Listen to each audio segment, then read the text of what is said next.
trying to get some justice. If that fails, right, if my attempt to arrive at justice fails, then I go and pursue modes of freedom. But what Freire says is that this is great, right? Your attempt to try and arrive at freedom, immediately they recognize that now I lose my power to oppress, because I am going to be in a position where I am oppressed, right? This is not easy stuff to swallow, right? But hopefully now that makes sense. So I'll read this continuously without stopping. Now we're back to Freire, page 46. Freire says, the fear of freedom is also to be found in the oppressors, though obviously in a different form. The oppressed are afraid of embracing freedom. The oppressor are afraid of losing freedom to oppress.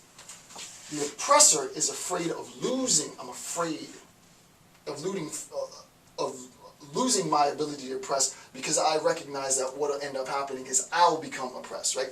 So this is a result of my fear and my loss of freedom. And as soon as my freedom has been lost, as soon as my freedom to oppress, specifically, right, my freedom to oppress has been lost, then I become oppressed. I'll say that again. And I'll say it sort of technically, right, because this should make sense. So now we can sort of slather on the good jargon, right? As a source of orthodox power, my freedom to oppress, is lost in the acquisition of freedom by the oppressed, right? My fear as the orthodox power of losing my freedom to oppress, as the orthodox power, my fear of losing my freedom to oppress results in my oppression. As the orthodox power, my fear of losing my freedom to oppress results in my oppression. Super dense. Hopefully that makes sense. I am fearful of losing my freedom to oppress another person, because I recognize as soon as I lose my freedom to oppress them, what are we going to result to, like a kumbaya, and they're going to come up and be like, you know what, all the years that you treated me like crap, we're going to just, water under the bridge, no problem. No, we recognize I am fearful of losing my freedom to oppress, because the second I lose my freedom to oppress, they're going to rise to power and now oppress me. And that's basically the ghetto style, right? That's the simple way, hopefully, of understanding it. Again, not simple at all, but it's I love this sort of fusion of theorists. And I would encourage you, I know a lot of you who are watching me are new to philosophy, relatively, right? Graduate students, undergrads even. Take time to sort of mix concepts, because I think it'll just make your understanding of the overall system of, this would be sort of a system of oppression and transference of power, battle of power, will to power.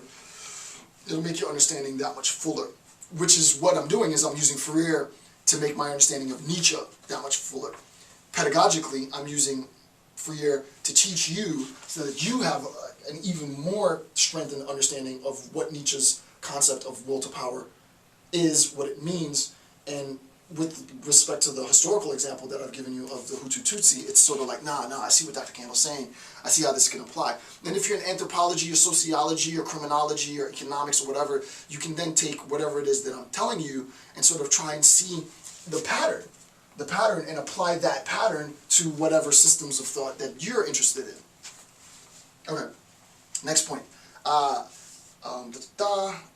Page 56 on role reversal. Right. Okay, 56. Okay. And this is very, very important. So in Pedagogy of the Oppressed, page 50, and this is the 30th anniversary edition, page 56. It's the second to last paragraph, the last sentence. So the second to last paragraph, here's the last paragraph, here's the second to last paragraph, and it's the last sentence. And it begins with if. Okay, if the goal of the oppressed,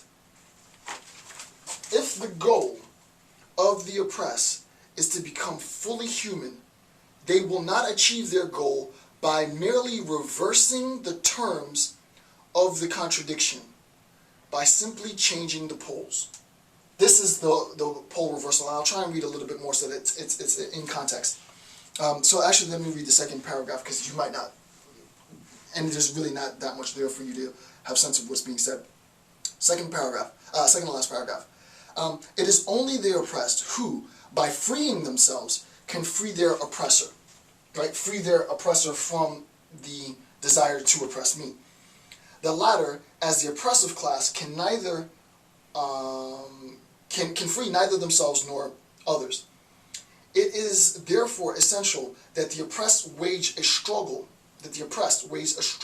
To resolve the contradiction in which they are caught. The contradiction between the oppressed and themselves. The oppressed don't want to free them because then they are fearful of themselves being oppressed. Where they are caught. The contradiction will be resolved by the appearance of a new man, neither oppressor nor oppressed, but a man in the progress of liberation. If the goal of the oppressed is to become fully human, they will not achieve their goal by merely reversing, right? The oppressed, by merely reversing the terms of this contradiction by simply changing poles. This may seem simplistic. Resolution of the oppressor-oppressed contradiction indeed implies the disappearance of the oppressor as a dominant class. Right? So where this really is going, now I don't think Nietzsche would buy this part in Freire, right? There are distinctions between Nietzsche and Freire, and based on my understanding of Nietzsche, and I think I'm right on this, Nietzsche would say that this sort of role reversal will happen infinitely. And I'm sort of pessimistic, so I might actually sort of side with Nietzsche on that. However, I think Freire is right because I think there ought to be, right? And I love Freire's sort of moral imperative, and I don't want to confuse it now, but Freire has a moral imperative that's neither Christian nor necessarily waged in any sort of supernatural understanding, right? What we recognize is the attempt to just role reverse for the powerless to become the powerful is not going to result in a state of equality. And what Freire is saying, not Nietzsche, is that there's going to be sort of a recognition, right? A recognition between human beings, as human beings, right? So Freire is attempting to get at basic human recognition. For me, I think that would be a great goal, but I've read Nietzsche too many times, right?